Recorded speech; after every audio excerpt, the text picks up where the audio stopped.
ಒಳ್ಳೆ ರೀತಿಯಲ್ಲಿ ನಡೆಸಬೇಕು. ಇವತ್ತು ಅನೇಕ ಕುಟುಂಬದಲ್ಲಿ ಸಮಸ್ಯೆಗಳು ಬರುವುದು ಆ ಮನೆ ಯಜಮಾನನಿಂದ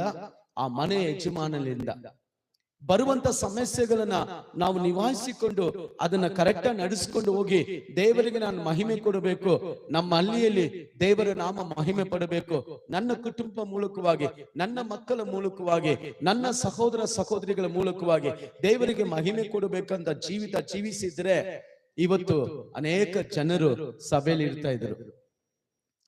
ದೇವರ ವಾಕ್ಯದಲ್ಲಿ ನಾವು ನೋಡ್ತೇವೆ. ಮೂರನೇದಾಗಿ ನಾನು ಪದೇ ಪದೇ ಹೇಳ್ತೀನಿ, ಚರ್ಚಿಗೆ ಬಂದಂತ ನಾವೆಲ್ಲರೂ ಕೂಡ ಸಹ, ನನ್ನನ್ನು ಸಹ ಇಟ್ಟುಕೊಂಡು ಹೇಳ್ತಾ ಇದ್ದೀನಿ, ನಮ್ಮ ಇಷ್ಟದ ಪ್ರಕಾರ ನಾವು ನಡೆಯಬಾರದು. 1 ಕೊರಿಂಥ್ಯ 6ನೇ ಅಧ್ಯಾಯ 20ನೇ ವಾಕ್ಯ ಹೇಳ್ತದೆ, ನೀವು ಸ್ವಂತ ಸೊತ್ತು ಅಲ್ಲ, ದೇವರು ನಿಮ್ಮನ್ನ ಕೊಂಡುಕೊಂಡಿದ್ದಾನೆ, ತನ್ನ ರಕ್ತವನ್ನು ಕೊಟ್ಟು, ತನ್ನ ಪ್ರಾಣವನ್ನು ಕೊಟ್ಟು